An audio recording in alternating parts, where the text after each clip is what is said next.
The New Deal ended in 1941. And in this tutorial, the main question we're going to ask is why?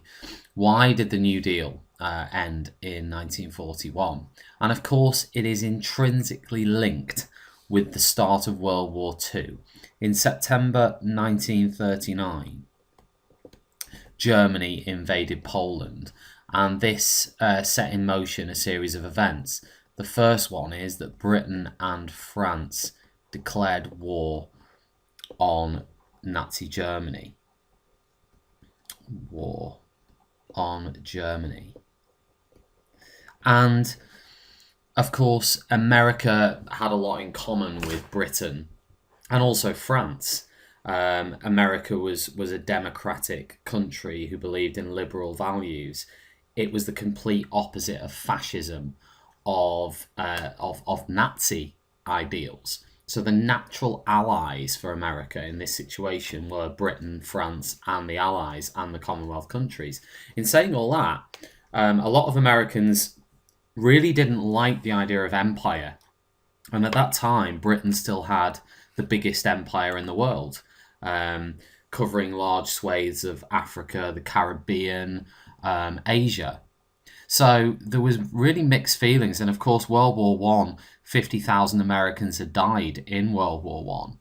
And a lot of Americans didn't want that to happen again. But necessity was starting to take over, really, because in September 1939, Germany had successfully invaded Poland, had taken over half of the country. The other half had been taken over by Russia, the USSR. So they'd split Poland in half. Now, straight away, Britain appeals to the United States and says, listen, we need to buy more stuff off you. Roosevelt is quite keen on this idea, not only because of the moral situation of right and wrong, of Hitler, the Nazi tyrant, taking over countries in Britain, trying to stop him. It wasn't just about that. It was also about the American economy. It was also about jobs. So what Roosevelt did, he passed the Cash and Carry Act through Congress in October 1939. It actually came into law in November 1939. This repealed the Neutrality Acts of the 1930s, which had stopped America from selling any military goods to other powers. This meant that Britain and other countries could purchase military goods. Of course, Germany, the United States knew that Germany could not take advantage of this because they didn't have the navy or the merchant navy to be able to actually go and pick the goods up from America. The countries who could benefit were Britain, who benefited the most from this, because that meant that they could buy weapons, ammo, and other supplies from the United States, which they were in desperate need of at that time.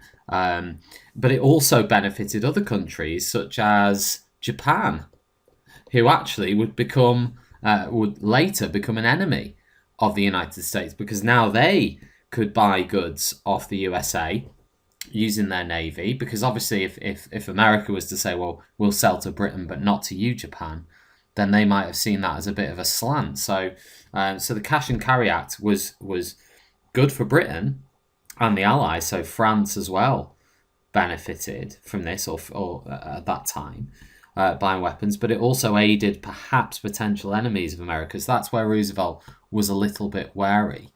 The situation in the war progressed from there, as we know. So in 1940, in May 1940, Hitler launched his invasion of France and the Low Countries.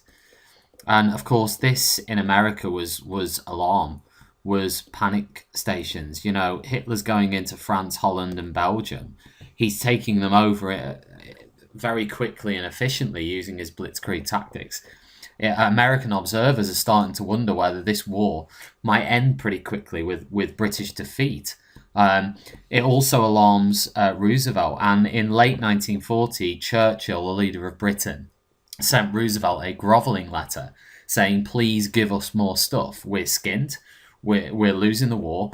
And of course, by kind of September 1940, Britain is standing alone her major ally France has been defeated and surrendered to Germany, and has been occupied by Nazi Germany. So Britain is alone by September 1940, and it's asking for more help from the United States. At this stage, some American public opinion is beginning to perhaps change, but it's still very isolationist. Most Americans don't want anything to do with this, even at this stage, when they realise that most of Europe has actually been occupied by Hitler. Roosevelt has a different opinion himself. He is very concerned. So he now starts to draft what was later to become known as the Lend-Lease Agreement. Lend-Lease, which would come into effect in 1941, in early 1941. The Lend-Lease Agreement was a trade-off between Britain and the United States. Britain would give its naval bases to America, and it had naval bases in Newfoundland. It also had naval bases in the Caribbean. These would be given to the USA in exchange for weapons.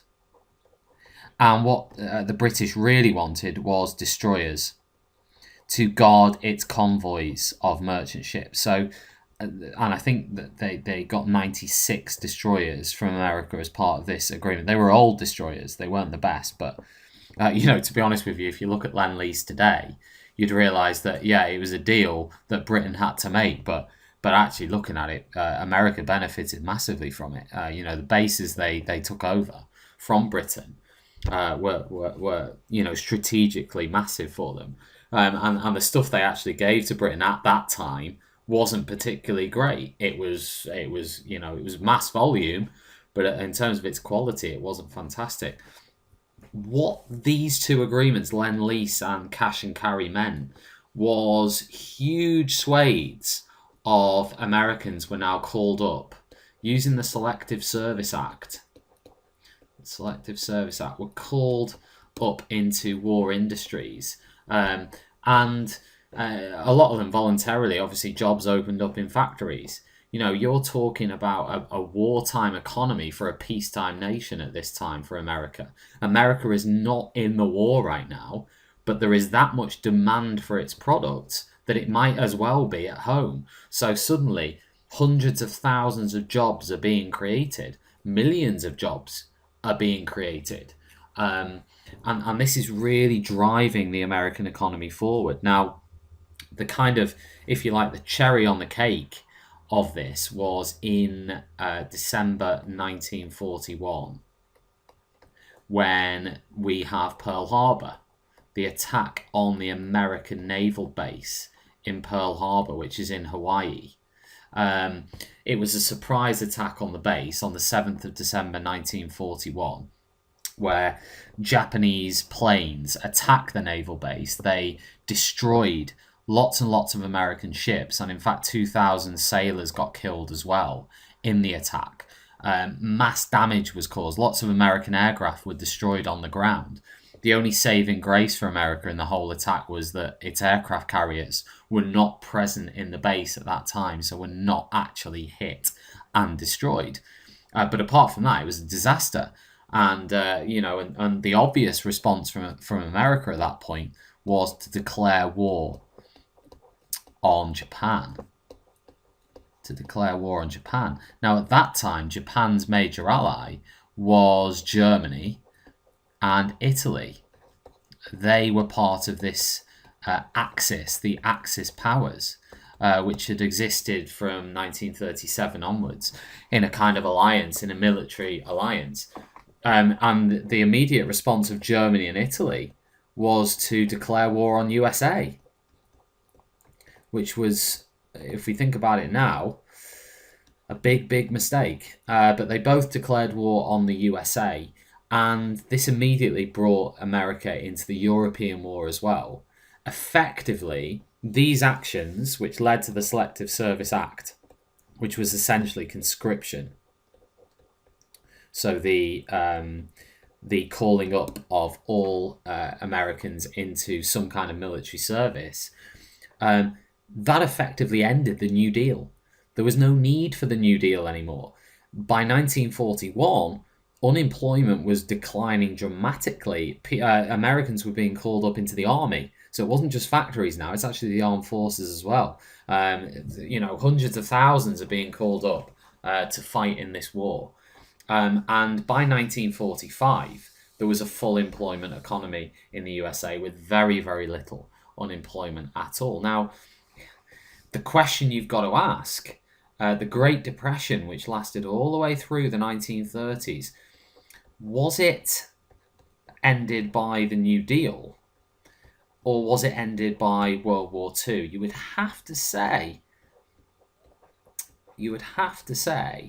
that World War II was the major catalyst for that unemployment rate falling as dramatically as it did. But you can't discount the New Deal. You can't just turn around and say, well, everything that Roosevelt did was for nothing, because it did have some impact. And it had a massive social impact as well in terms of the infrastructure projects in America, the roads, the schools, the buildings that were built. But ultimately, the next question, I suppose, would be, how successful was the New Deal? Looking at all of that, which really brought unemployment down and eradicated it completely.